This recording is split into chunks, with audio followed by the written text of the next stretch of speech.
this is really never legitimate, okay? But, you know, who's gonna stand up and do anything? Who's gonna say anything? Well, just like the, you know, all the beneficial effects of NAFTA.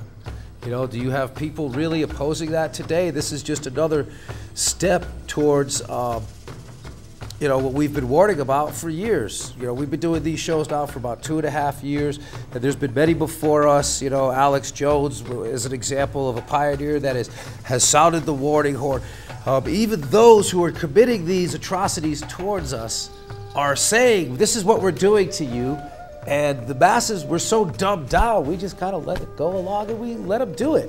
You got to know, folks, that our government's being manipulated, all right, by the organization that started off as a secret society, which runs, you know, our foreign policy. It's the Council on Foreign Relations, all right?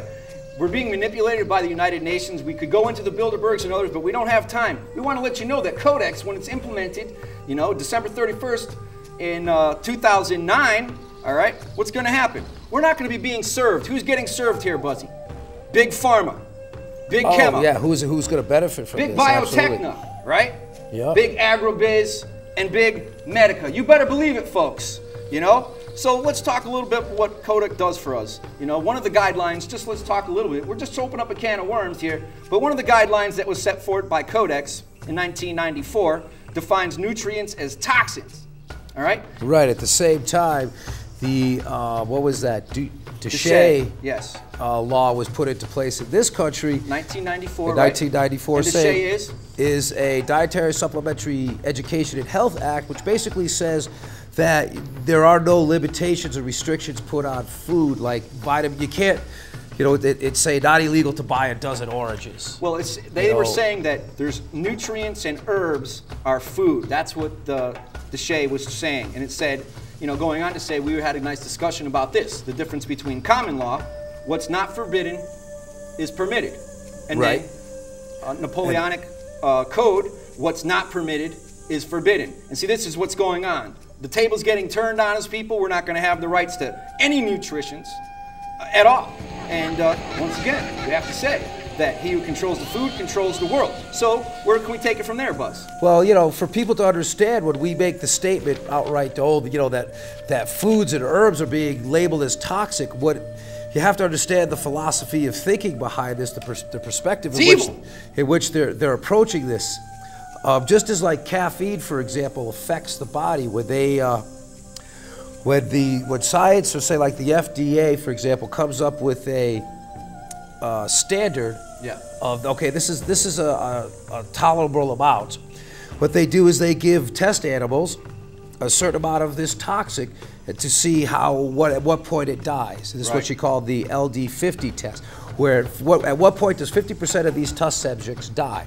So I suppose you could give them enough caffeine to say, okay, that, you know, if I gave a poor little mouse, you know, like 500 milligrams of caffeine right into its system, boom, it's going to die. So what they have done then is come around with the other percent side of that. Okay, now if we take that minimal dosage and divide that by 1/100th of a percent, this is safe. Your positive list. Right, and so now, okay, vitamin C does not affect the body at 200 milligrams, but 250 milligrams, you can see a visible change of vitamin C. So now vitamin C is a toxin. Right. So this is where they're creating that manipulation of what's toxic, because all food affects the body, because without it you're going to die, and there's a pretty negative effect. So what you're saying here, all right, Codex, all right, defines nutrients as toxins, and so they use toxicology to study it. They do risk assessment, right? Yep. And then they have safety margins, and then they have their positive list. Now they have a list of 18 things that are on their positive list, and we noticed that fluoride is on the positive list. Now, Buzz, we got a lot to talk about. Let's try and stick with our agenda here, because time is running out on us. Now, the other thing that we wanted to say was under Codex, what's going to happen to all of our dairy products and milk? Okay, mandatory Monsanto, okay, recombinant bovine growth hormone. Every cow, every animal in the planet is going to be, you know, if it has fins, feet, or feathers, as Dr. LeBeau said, you know, must be treated. All animals will be treated with antibiotics and growth hormone, all right? And Codex mandates that all food be irradiated, you know, so... Irradiated, because it gets a shot of radiation. Yeah. You know, even organics.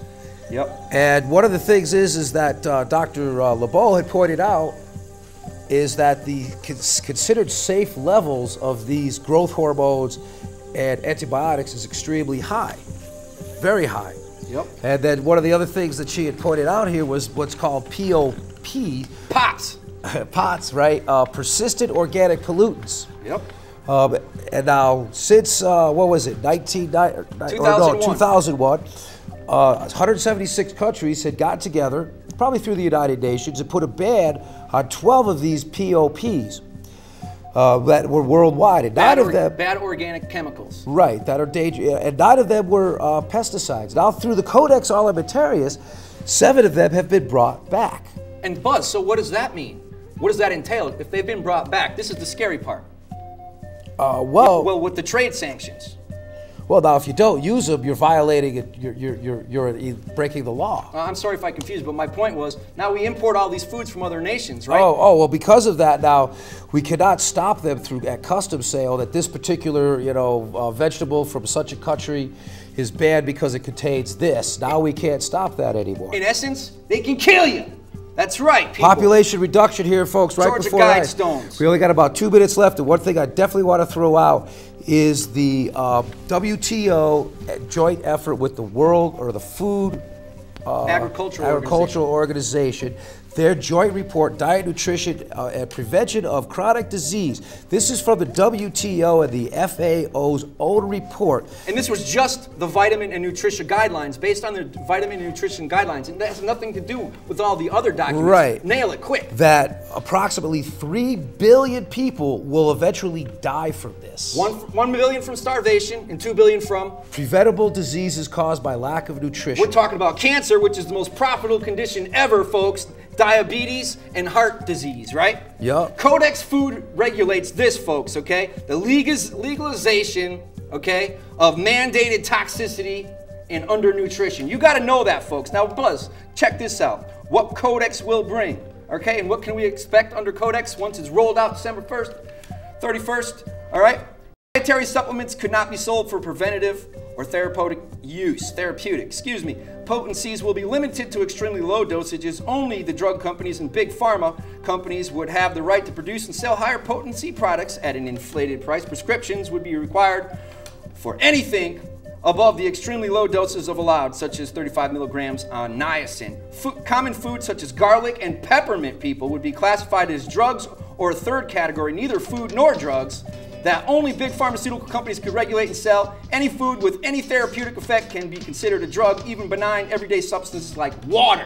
Here we go. Codex regulations for dietary supplements would become binding. Okay, all new dietary supplements would be banned unless they go through Codex testing. Genetically altered foods would be sold worldwide without labeling. There's a 15 or 16,000 page document written in 1962. These pranksters, these controllers, they're going to manipulate, they're going to pull one over on the D.O.F's eyes? I don't think so. It's time to stop bitching, start a revolution. We are serious as a heart attack. You got to know, people, that when freedom is outlawed, only outlaws are free. None of us want to be outlaws, but I got to tell you, we got to wake up our police and our politicians to what's coming down the pipe.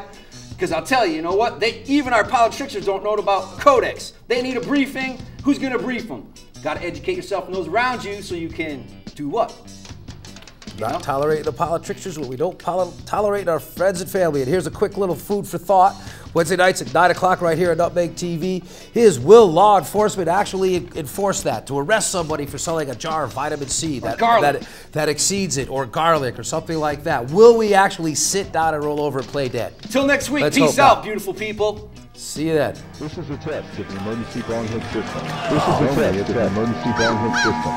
This is only a test. Mad as hell! I don't like politics! Mad as hell! I don't like politics anymore! This is a test of the emergency bong hit system.